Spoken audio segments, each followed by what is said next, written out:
Hello and good afternoon. Perhaps good morning or good evening, depending on what part of the world you are joining in with us today from.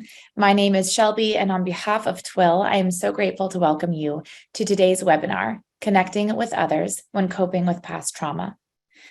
I believe that time is our most valuable human resource, both to give and to receive. So I'd like to thank each of you for trusting us with yours. For some, February marks an honoring of love and the meaningful connections in our lives. For others, it's a spotlight on feelings of isolation and loneliness. Whatever your relationship status may be, either with yourself and or with another, there are a number of factors that can stand in the way of forging closeness and deeper connection, namely past trauma, such as violence or discrimination, that can show up as barriers in our relationships if left unresolved. In today's webinar, our panelists will be teaching us how to better understand trauma, how culture and history inform the way we experience trauma, and 5 strategies to heal and cope with trauma to form deeper connections.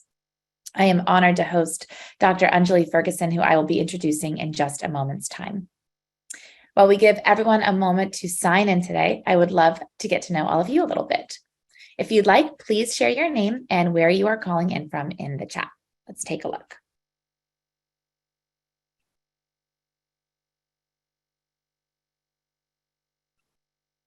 Okay, we've got Denver, Colorado, Pennsylvania, Minnesota, Atlanta, Connecticut, Tennessee, Minneapolis, Alberta. Ooh, they're coming in hot. Missouri, Hawaii, South Carolina, New York, Washington, Saskatchewan, hello, Massachusetts. Amazing. Wow. I'm so happy that you could all be here today. We really value your presence. Before we get started, I want to go over just a few little housekeeping details.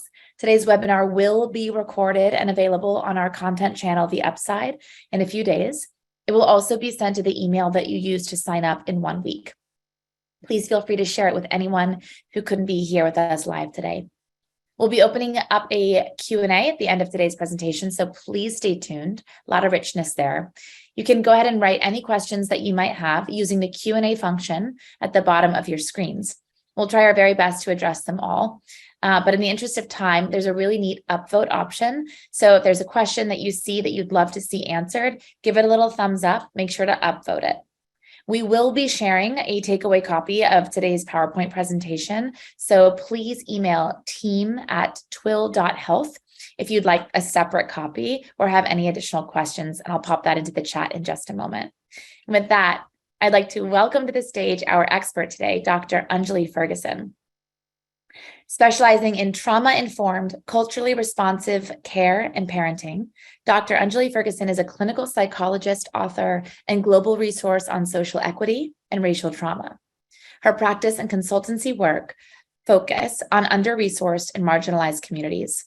And with that, I will hand it over. Welcome, Anjali.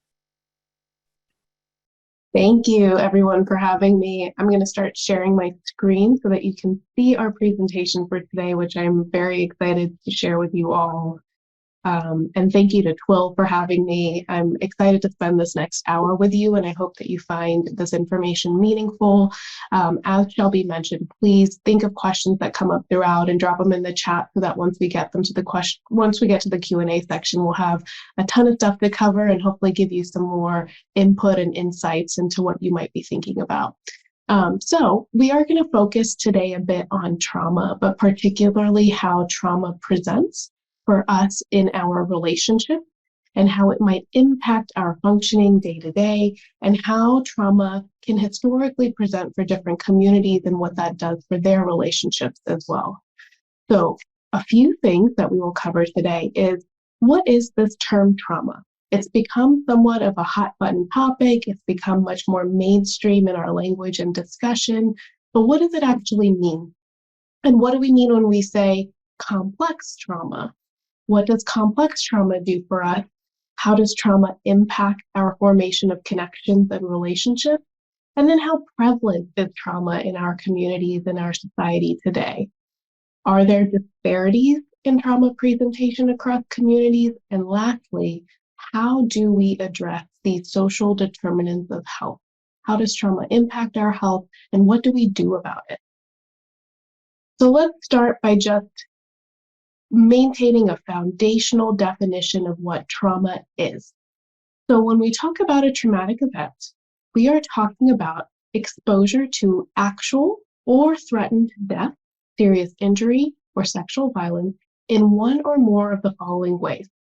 You can experience a traumatic event directly by being a part of that event. You can witness a traumatic event in person as it has occurred to others.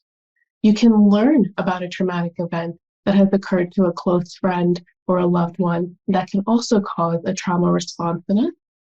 And then experiencing repeated extreme exposure to details of traumatic events can also elicit a trauma response in us. Now, what do I mean when I say a trauma response? Well, repeated exposure to traumatic events over time actually cause a toxic stress response in our body. And we call this complex trauma. This repeated stress or the toxic stress, multiple traumas over the course of a life, can actually develop into some persistent interactions that impact us daily and impact our mental health and well-being. What do these reactions look like? Well, they can look like a host of things. It can include emotionality. We might experience depression or anxiety. We might experience changes in our behavior, whether that's related to sleep or eating habits, or just changes in our motivation of wanting to physically engage with the environment. We might have difficulties with self-regulation, so our ability to control ourselves. We might become more restless or impulsive in our decision-making. We might also have problems forming attachments and relationships. Historic or complex trauma, toxic stress, can really impact our ability or our desire to be interconnected with other individuals. We might also lose skills that we once had, depending on what that traumatic life event is.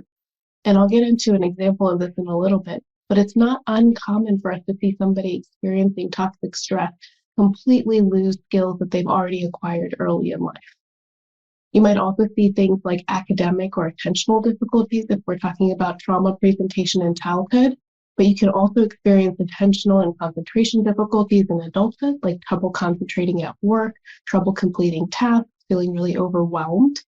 You might also experience things like nightmares and risky behaviors, where our sense of safety in the world, we're almost kind of challenging what safety looks like because we don't feel safe in our environment. Sometimes these complex trauma responses or complex trauma symptoms can manifest so severely or become so severe in our lives that they develop into an actual disorder or a diagnosis, which many folks have probably heard of something called PTSD, which is post-traumatic stress-related disorder. To receive a diagnosis of PTSD, you kind of have to have a lot of severe symptoms of trauma. It's almost on the severe end of the continuum. And it's very specific criteria to actually meet criteria for PTSD. But you can experience traumatic events in your life, you can experience toxic stressors in your life, and still have trauma symptoms that significantly impact you day to day. Like I said, trauma can really impact our ability to connect with others because it informs the way in which we trust the world around us. When we experience a traumatic event, the world essentially tells our bodies that we are unsafe. Our body feels unsafe operating in the world around us. That lack of safety makes it hard for us to then trust individuals in our lives. And this can happen either very explicitly, where we openly know and admit that we can't engage with or choose not to interact with people because we feel unsafe in relationships. Or it can happen sometimes subconsciously too, where we just learn attachment styles and learn ways of responding interpersonally that make us much more weary or cautious of interactions with other folks. As I mentioned, our sense of personal safety, whether it's physical safety or emotional safety, is often challenged after we've experienced a traumatic event. And this ultimately impacts our capacity and our ability to navigate just everyday life challenges. So we're going to do a quick poll. True or false? Do you feel that experiencing a traumatic event, or do you think that experiencing a traumatic event can actually alter or change our brain architecture and chemistry?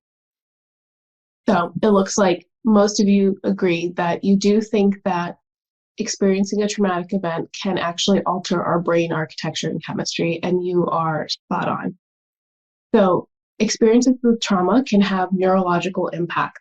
What we mean by that is there are some pretty serious consequences on our brain development and chemistry and nervous system, depending on when in our life we experience a traumatic event. Now, if these stressors are ongoing, you can experience brain architectural changes throughout our lives.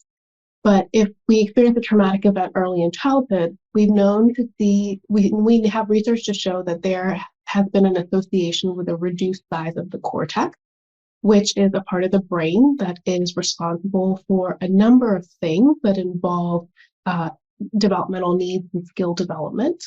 In school-aged children, if you experience a traumatic event at that point in development, you can really undermine regions that are impacted with managing fear, anxiety, aggression, impulse control. And then if we experience a traumatic event in adolescence, that can impact our prefrontal cortex, which is our decision-making region, which is highly active and actively developing in that stage. Now, I want to illustrate this with a quick video as well, and then we'll chat about this a little bit more. Learning to deal with stress is an important part of healthy development. When experiencing stress, the stress response system is activated. The body and brain go on alert. There's an adrenaline rush, increased heart rate, and an increase in stress hormone levels. When the stress is relieved after a short time, or a young child receives support from caring adults, the stress response winds down and the body quickly returns to normal. In severe situations, such as ongoing abuse and neglect, where there is no caring adult to act as a buffer against the stress response stays activated. Even when there is no apparent physical harm, the extended absence of response from adults can activate the stress response system. Constant activation of the stress response overloads developing systems with serious lifelong consequences for the child. This is known as toxic stress. Over time, this results in a stress response system set permanently on high alert.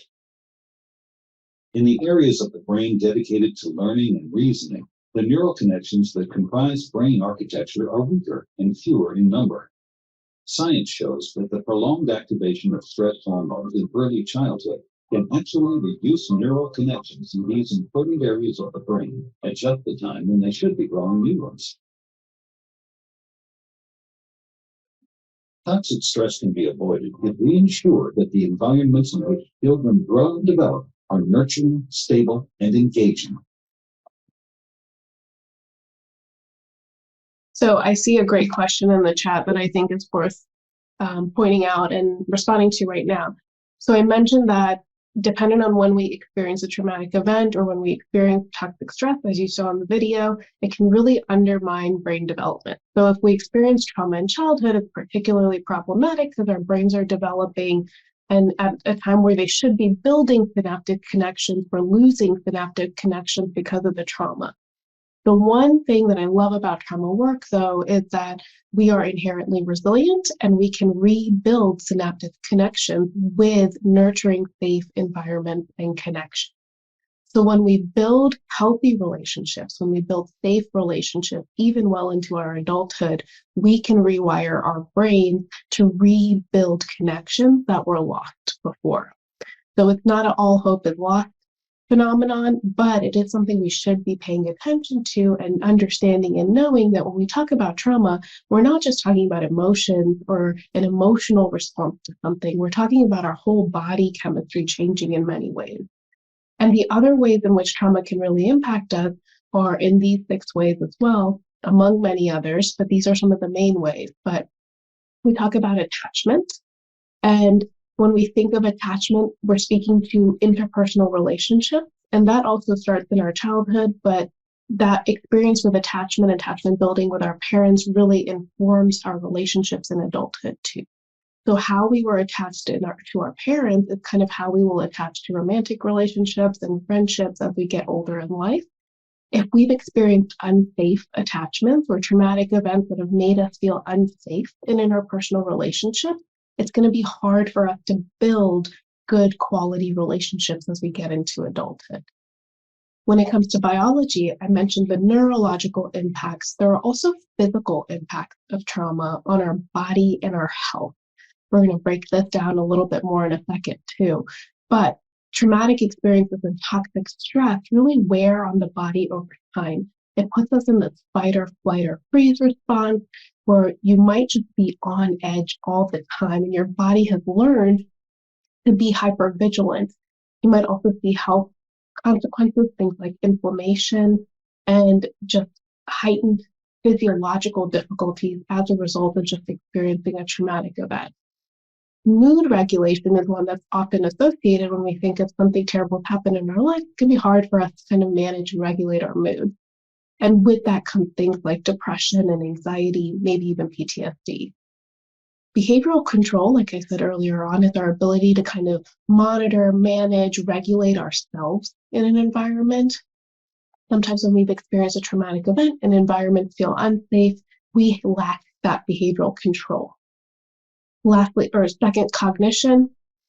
Cognition is our intellect, our IQ, our intellectual functioning, our skill development. All of that can be impacted after a traumatic event. So I have seen individuals who have presented clinically for IQ testing and they have scored in the average range and been optimally or adequately functioning in life. And then they've had a very traumatic experience where they come back in for testing and then they present as though they are impaired or have a very low IQ because it has significantly impacted their cognitive abilities. And then lastly, self-concept, which is also goes hand in hand with self-esteem. Experiencing traumatic events or toxic stressors can really impact our concept and our esteem in our relationships and our functioning, where if we are not having a high self-concept or having high self-worth in our interactions, that can also place us at risk. Another quick poll question. True or false? Does experiencing a traumatic event always lead to trauma symptoms?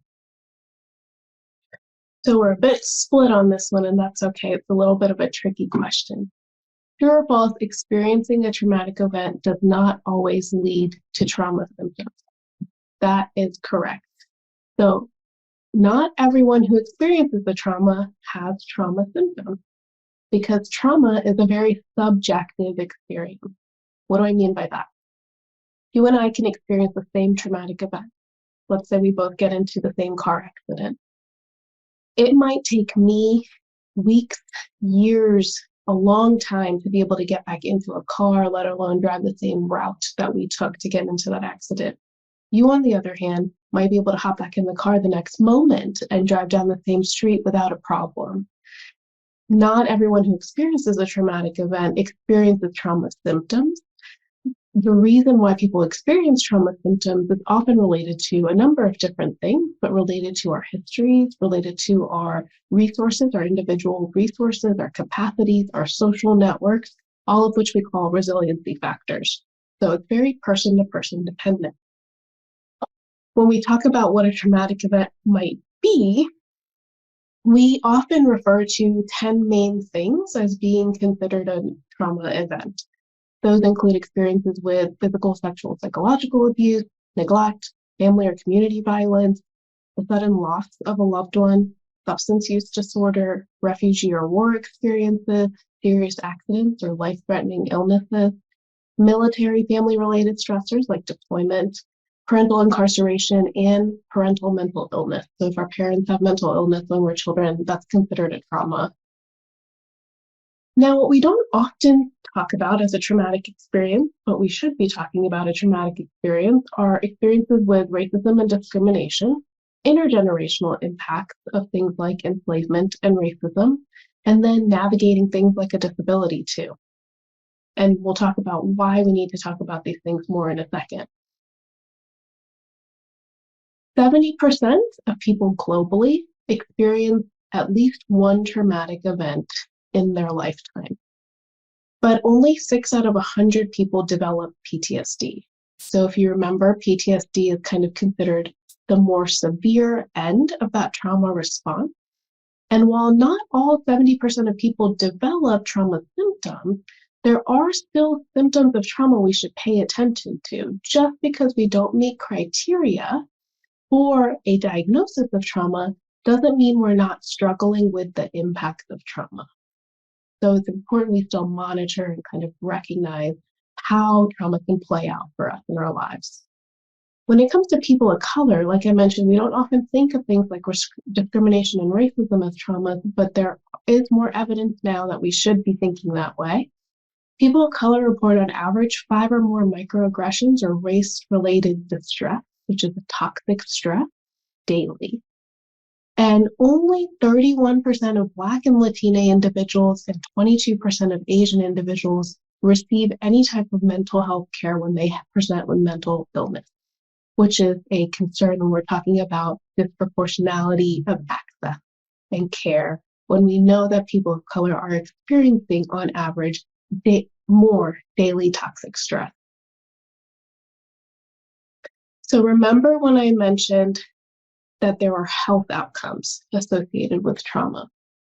There is a landmark case that we have to talk about when we talk about trauma, and it was the Adverse Childhood Experiences Study that was done in the 90s in partnership with the CDC and Kaiser. And we call it a landmark study because it really laid the foundation of making a connection with our early childhood adversities and then later health outcomes in adulthood. So what this study found was that individuals who had greater adversity as children actually had greater risk for developing things like heart disease, cancer, diabetes, alcoholism, stroke, lung disease when they were adults. So what happens to us in our childhood, the experiences that we have in our childhood, if they're adverse, they place us at health risk years down the road. And this was profound because it made the healthcare system pause and say, whoa, we need to pay attention to these socio-emotional impacts that are happening in childhood that we're not paying attention to currently. We need to treat that as a health-related issue.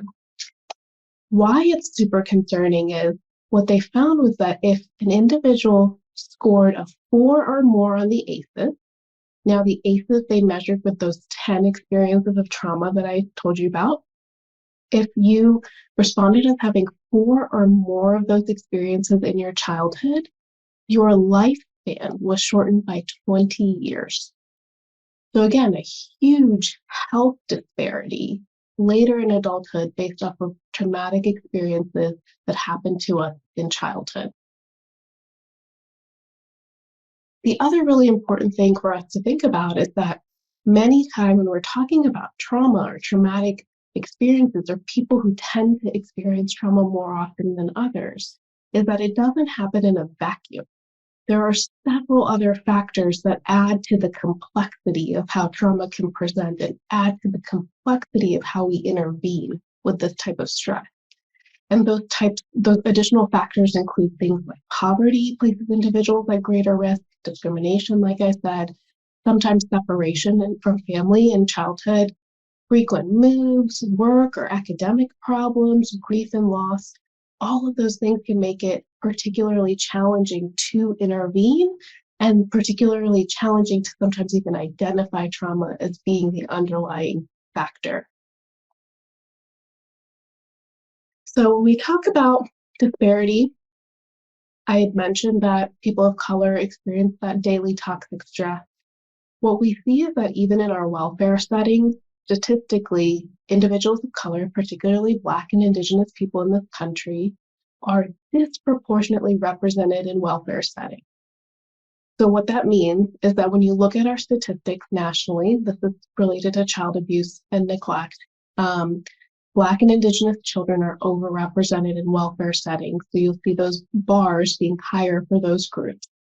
If they were equitably distributed, or if they met or were representative of the population at large, then you would see these bars being more equal in their representation. You would see all of the bars kind of being equally represented, and that's not what we see across our welfare system.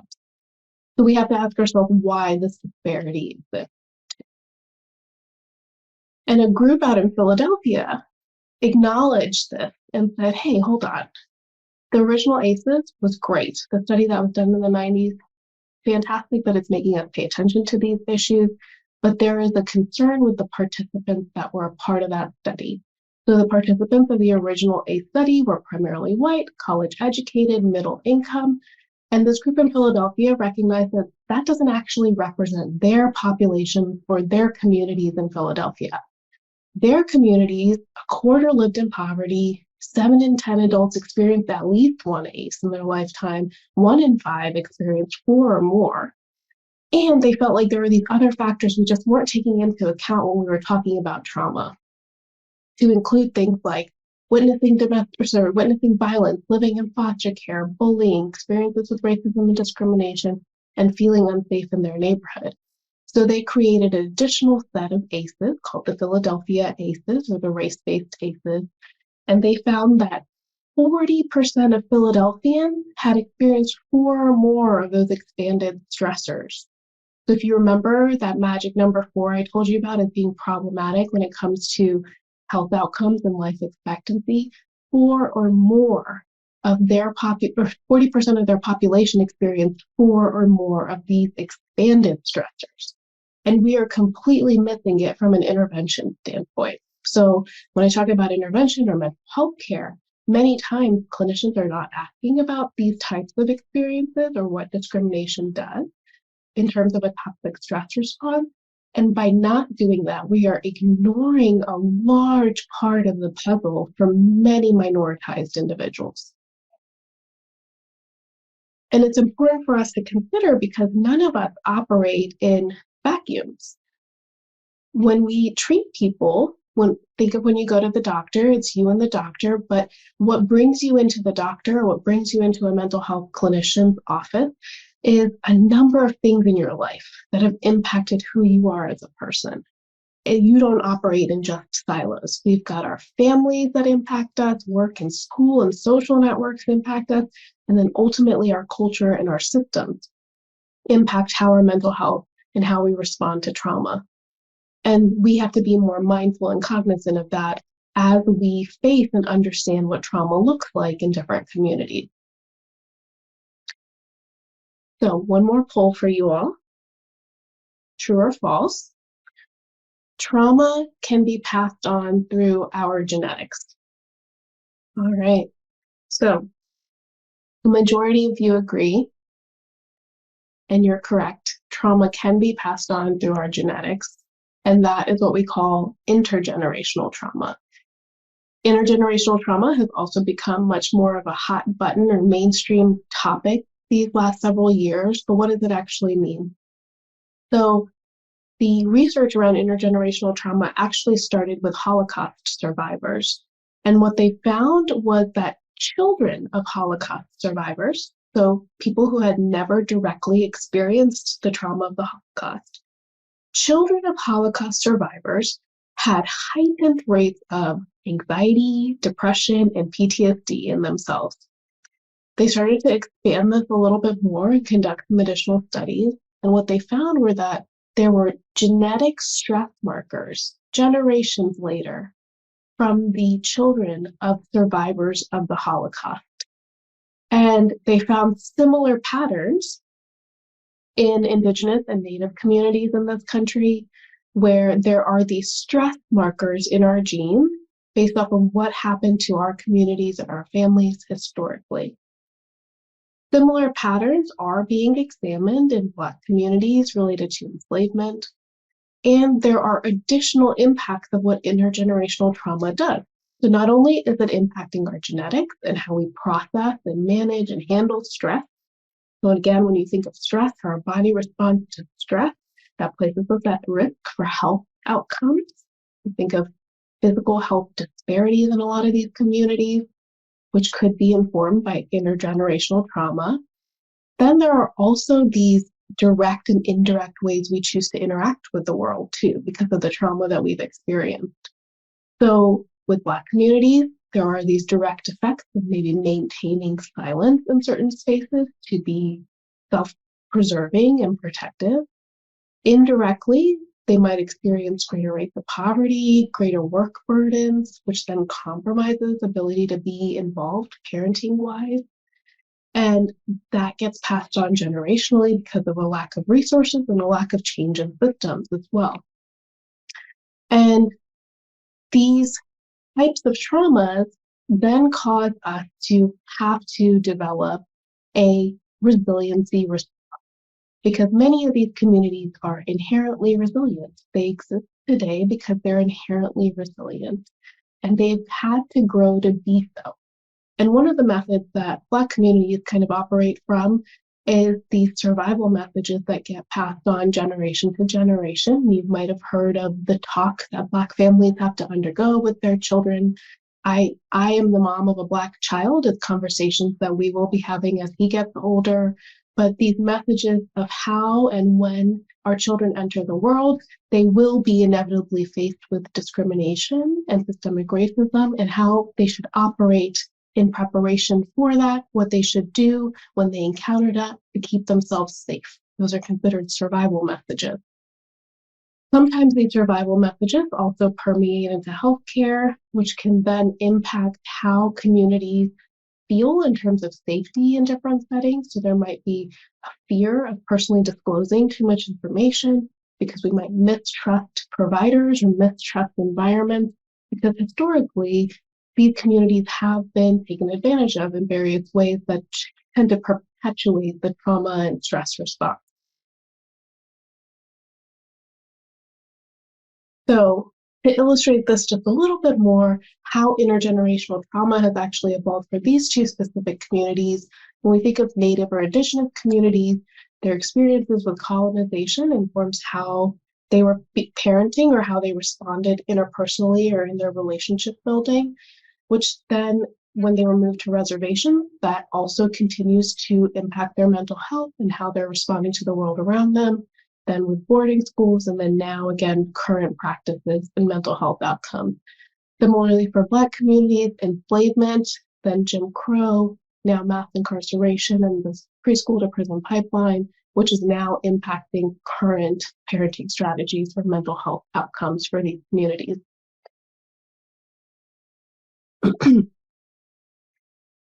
When we're talking about trauma, and especially historical trauma, we have to acknowledge that 2020 was particularly tough for us globally. As a society, as a world, we experienced a pretty heavy trauma with the pandemic.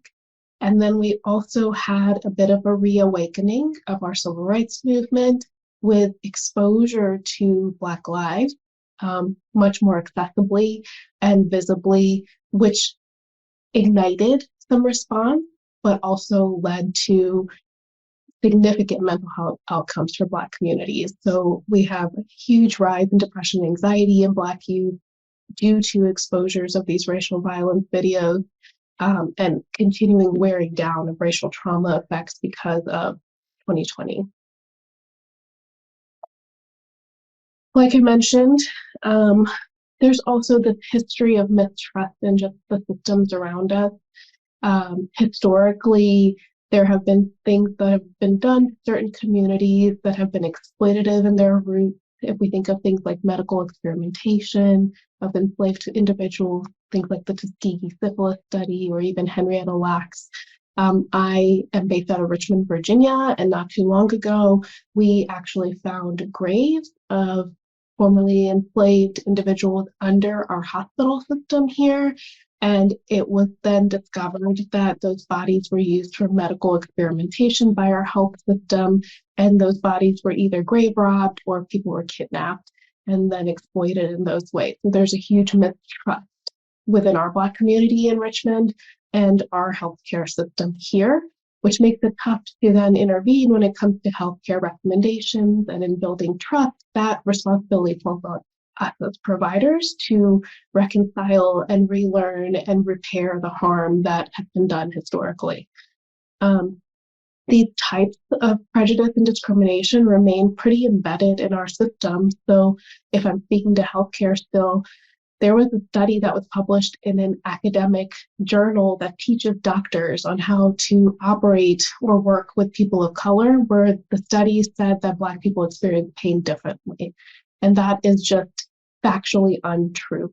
But that is a textbook that is teaching our next generation of medical providers how to engage with communities of color, and it is misinformation. It's not accurate, which contributes to, again, mistrust in our systems and a willingness to engage with people that are unlike us or don't understand the experiences that communities of color experience. This comes down to bias that exists in all of us, whether it's implicit or explicit. Many times our biases are implicit within us. So when I say bias, what I mean, there are attitudes that we hold about certain groups or communities, stereotypes that really impact our understanding of why somebody acts a certain way or how we describe somebody's behaviors or emotions. And our biases are really informed by who we connect with, who we operate with, who we work with, who we engage with, who our friends are, what we consume in our media. All of that impacts our biases, our individual biases, and then how we engage with the world day to day. If we don't understand what our implicit biases are, then many times we're just going to operate from a lens that could be harmful. So it's important that we be more considerate of what's under the surface for us, because every single one of us, myself included, has to kind of undergo a relearning of these implicit biasy approaches. The other thing to consider too is our society tells us often who we should think is safe, or what we think is intelligent or unintelligent, or who is comfortable or uncomfortable, what we should think about, how we should dress, how we should act.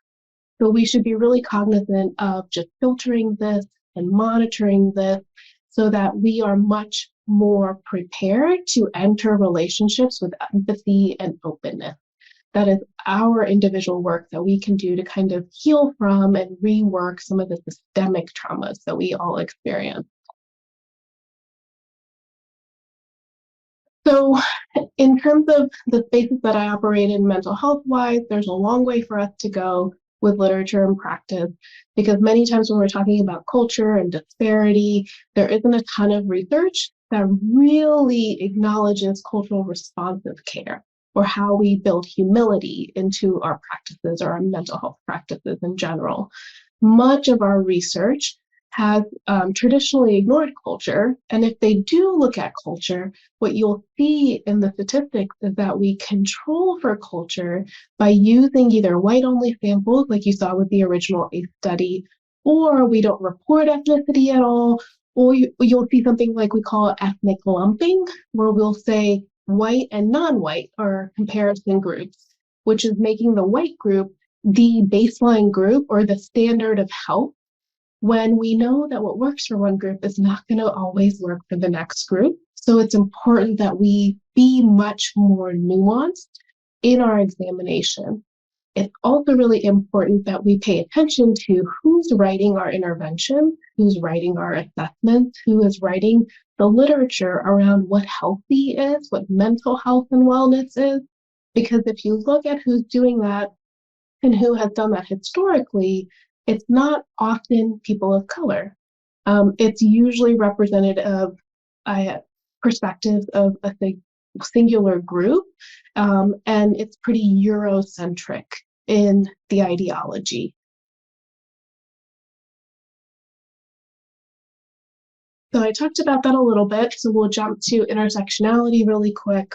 The other thing for us to remember is that we've talked about these really big words, we've talked about these historic implications, and one of the main takeaways I want you to have is that even though we might share similarities with race or gender or sexual identity or gender identity, every individual has an intersection of identities that result from unique overlapping social structures. So what do I mean by that?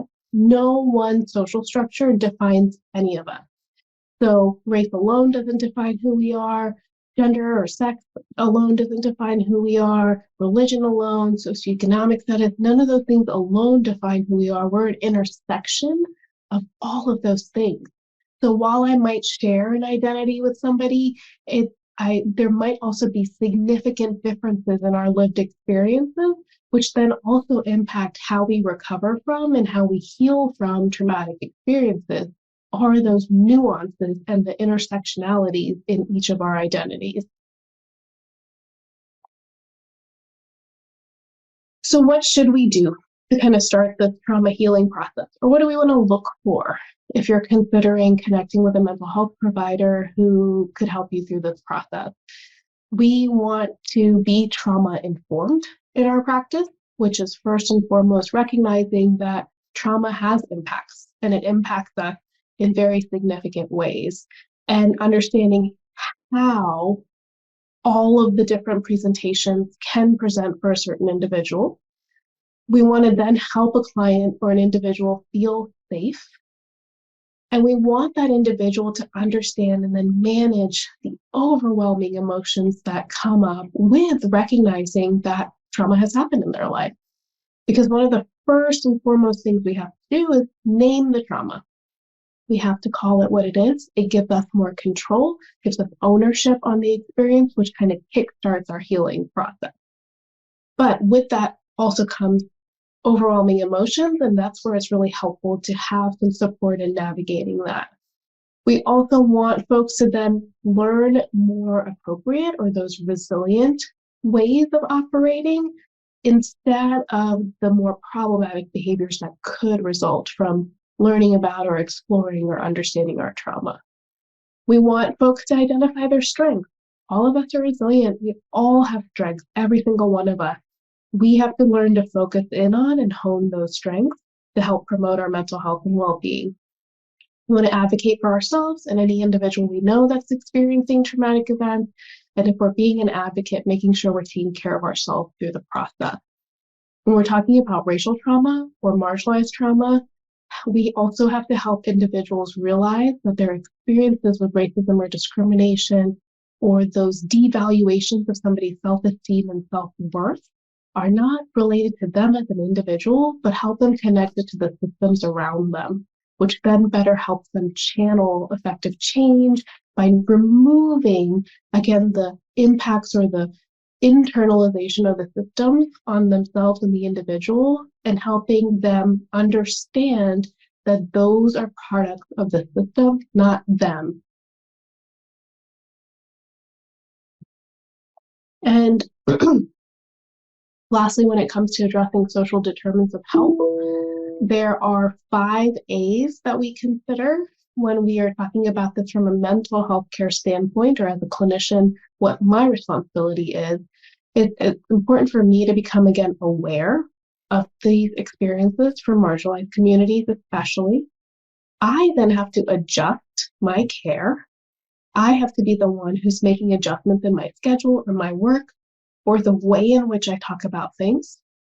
Then I have to provide assistance for the families that I'm working with or the individual that I'm working with, and offer supports that are in alignment with the community, because our communities have so many assets that are untapped. It's my job as the provider to make sure I'm aligning with community resources. And then lastly, advocating. And advocating comes from an individual standpoint, with advocating for the individual if they are in a toxic stress environment or a toxic stressful household or family, advocating for them at that level, but then also advocating up to systems and policy and other levels that are beyond the family unit. Lastly, for folks who might be tuning in are responsible programming, my challenge for folks is to start to reconceptualize our current understandings of mental health. And again, pull apart those Eurocentric ideologies and how we talk about things, especially when we're talking about trauma, and include understandings of racial trauma in every conversation around trauma. We also want to make sure that we are partnering, like I said, with existing community assets and ensuring that communities of color are always represented in our discussions and in our program development. And like I said, these impacts of trauma are so pervasive, historically pervasive, and then now we have also kind of experienced the collective trauma globally. We are only starting to reach the incline of mental health needs that are going to result from things like the pandemic and things like the 2020 racial reckoning response. We haven't even reached the peak or the precipice yet. We're going to need new and innovative programs that address these needs, and we have to do so in partnership with people who aren't otherwise represented. So with that, I will open it up for questions. I'll stop my share. Wow, so much information. We have some incredible engagement from our audience today. Thank you so much for all the questions coming in. We have just over 10 minutes, so we're going to work quickly and address as many as we have time for. And thank you for upvoting. One question that I want to begin with that just popped into the chat. Mary asks, is this webinar for mental health clinicians? Will the 5 strategies to cope be applicable to an individual with trauma experiences? That is a great question, Mary. And I tried to tie in some things that were helpful for clinicians and also for individuals. So those strategies are also very helpful for you as an individual too. And the biggest thing I would suggest as an individual, if you're listening to this and you're considering that maybe trauma has had an impact on you in your life, connect with a mental health clinician who is trauma informed. Not every single one of us is. So you'll have to kind of do a little bit of digging to find someone who is trauma informed, and then create that safety and that safe environment around you, build your strengths, build up your resources and supports. All of those are still consistent and helpful for you. Wonderful. Okay, Robert asks, is fear of conflict related to trauma? Fear of conflict, yes, it absolutely can be. So many times when we talk about trauma, you might have heard of the fight, flight, or freeze response. There's also this new term that's developed called fawning or a fawn response, which is kind of a perfectionistic or a conflict avoidance type that develops from our attachments in early childhood. So if we've grown up or lived in a household that was very emotionally abusive or even physically abusive in many ways, where we heard criticisms about not being good enough or how we weren't meant or expect, or we didn't feel safe in that environment, how we can internalize that sometimes in adulthood is just avoid conflict altogether. Mm-hmm. An anonymous asks, some therapists say that past trauma, like from childhood, is stored in our bodies and shows up in our adult lives as anxiety, chronic worry, etc. It activates the flight and fright response. So there's a heightened alarm state. What do you think about this and the best way to address it? Yeah, I think that's absolutely accurate. In many ways, we have a lot of literature that points to the physiological response. And even if you think of that ACEs study shows us that physically trauma does get stored in our body, that then puts us at risk for these physical health outcomes because of the stress we've experienced in our lives. That can also manifest in these psychological or interpersonal ways that come out later in life. So the way to address it is being mindful of it and kind of acknowledging that as our pattern of this is how I do operate interpersonally. Like if I'm facing a conflict at work, do I flee that conflict? Do I do the same thing with my partner? Do the same thing as a parent when I see my child enter a tantrum? Am I out of there? Those are probably signs that this is an underlying pattern for you, and you can change that. And that happens in therapy. Mm-hmm. One comment to share was one attendee was floored to realize, although it feels viscerally true, that they're dealing with intergenerational trauma beyond the traumas they've experienced in their own life. So they said, for example, their father was a Holocaust survivor. A question tied to that is asking, does this mean that most of us have experienced intergenerational trauma since we are descendants of warlike people? That's a great question. And I think if we're making presumptions, which I'm not huge on doing, but if we're making presumptions, we have all kind of been products of colonization, which have been products of war. And it's probably embedded in us historically in some way. How healing might have happened historically for us in our communities varies individual to individual. So when we look at how well we cope with different things versus the next person, that could be resembling of healing processes intergenerationally as well. So like I said, important to recognize the trauma that has existed because it can creep up in our lives, but it's also equally as important for us to acknowledge all of the resilience that has occurred intergenerationally as well. Mm-hmm. Absolutely. Sarah just wanted clarification. She said, are you saying that trauma is only caused by life-threatening events? This was an earlier on question. So yes, the way we define trauma is a threat to our physical safety.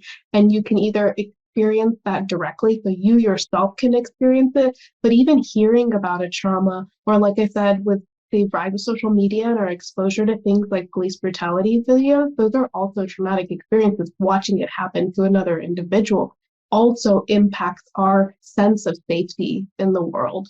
So safety is rooted in our definition of trauma.